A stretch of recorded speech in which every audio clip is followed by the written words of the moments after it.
सोहनपुर गांव में रामलाल नाम का एक लकड़हारा रहता था।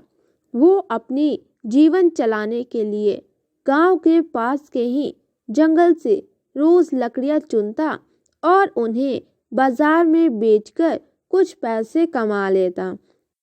इसी तरह उसका गुजारा चल रहा था।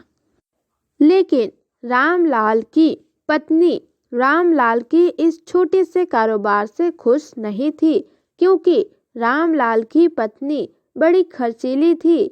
ऊपर से रामलाल की पत्नी कभी नए कपड़े खरीदने के लिए तो कभी कुछ और चीज़ें खरीदने के लिए रामलाल से पैसे बार बार मांगती थी, और अगर रामलाल की पत्नी को पैसे नहीं मिलते थे तो वो रूठ जाती थी। रामलाल अपनी पत्नी से बहुत प्यार करता था, इसलिए उसकी नाराज़गी वो बर्दाश्त नहीं कर पाता था। इसलिए रामलाल ने ठान लिया कि वो अब ज़्यादा लकड़ियाँ इकट्ठा करके बेचेगा, ताकि उसकी पत्नी को रोज़ रोज़ पैसे की कमी ना हो। जब से मेरी शादी तुमसे हुई है, मेरी तो ज़िंदगी ही बर्बाद हो गई है। तुमसे शादी करने के बाद तो मुझे किसी भी तरह की खुशी नहीं मिली है। अगर आज तुमने मुझे नई साड़ी खरीदने के लिए पैसे नहीं दिए तो मैं ये घर छोड़कर चली जाऊंगी। नहीं प्रिय, ऐसा मत बोलो। मैं तुम्हारी खुशी के लिए कुछ भी करूँगा। मैं आज ज़्यादा लकड़ियाँ बेचूंगा और तुम्हें ज़्यादा पैसे लाकर दूंगा, ताकि तुम्हें पैसे की कमी नहीं हो सके और तुम अपनी इच्छा अनुसार अपनी पसंद की साड़ी ले सको। रामलाल अपनी पत्नी की इच्छा पूरी करने के लिए एक घने जंगल तक चला जाता है और बहुत सारी लकड़ियाँ चुनकर बाजार में बेच देता है। ज़्यादा लकड़ियाँ बेचने से रामलाल को ज़्यादा पैसे मिलते हैं, इसलिए रामलाल खुश होकर सारे पैसे अपनी पत्नी को दे देता है। अब रामलाल रोज ऐसा ही करने लगता है। अरे वाह, मैंने ज़्यादा लकड़ियाँ बेची तो मुझे ज़्यादा पैसे मिले। अगर मैं इससे भी ज़्यादा लकड़ियाँ बेचूं तो मुझे इससे भी ज़्यादा पैसे मिलेंगे। ज़्यादा पैसे देखकर रामलाल के मन में लालच आने लगता है।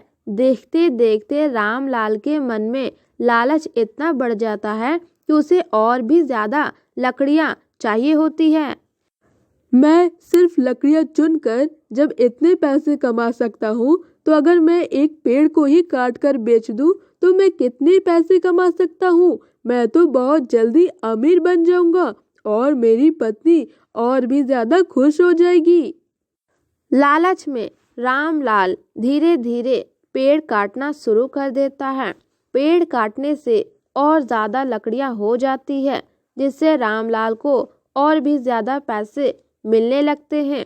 अब लकड़हारा हर हफ्ते एक पेड़ काटना शुरू कर देता है और उन लकड़ियों को बेचकर मिलने वाले पैसों से अपनी पत्नी के शौक पूरे करने लगता है। छोटे मोटे पेड़ काटकर तो मेरे पत्नी के शौक पूरे हो जा रहे हैं, लेकिन मुझे एक बहुत बड़ा घर भी बनाना है जिसमें मैं और मेरी पत्नी अच्छे से रह सके। इसके लिए मुझे एक बहुत बड़ा पेड़ काटना होगा।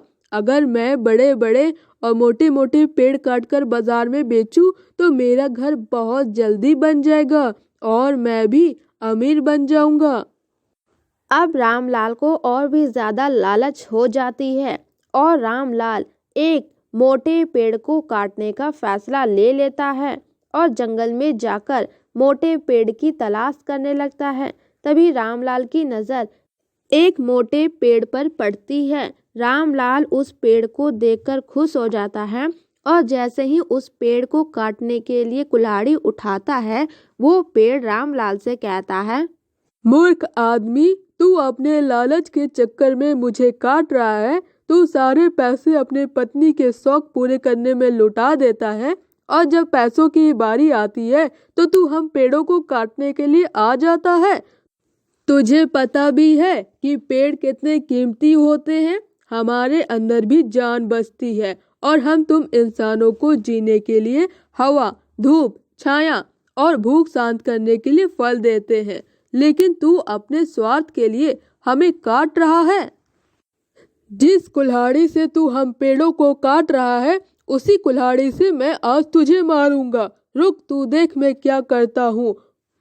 यही कुल्हाड़ी मैं तेरे ऊपर चलाऊंगा। पेड़ की टहनी कुल्हाड़ी से रामलाल पर वार करने ही वाली थी कि तभी रामलाल को अपनी गलती का एहसास हो जाता है और वो पेड़ के सामने गिड़गिड़ाने लगता है। मुझे माफ कर दीजिए, मुझसे बहुत बड़ी गलती होने जा रही थी, लेकिन मुझे सुधरने का एक मौका तो मिलना चाहिए। अगर आप मुझे मार देंगे तो मेरी पत्नी का क्या होगा? वो अकेली पड़ जाएगी। आज से मैं किसी पेड़ को नहीं काटूंगा, ये मैं प्रण लेता हूँ। मुझे माफ कर दीजिए। रामलाल की बात सुनकर पेड़ को रामलाल पर दया आ जाती है और पेड़ रामलाल को छोड़ देता है।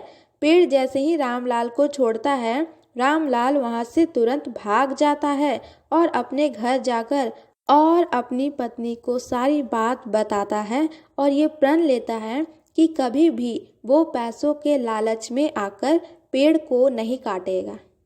इस कहानी को देखकर हमें यह सीख मिलती है कि कभी भी हमें लालच में आकर पर्यावरण के साथ खिलवाड़ नहीं करना चाहिए।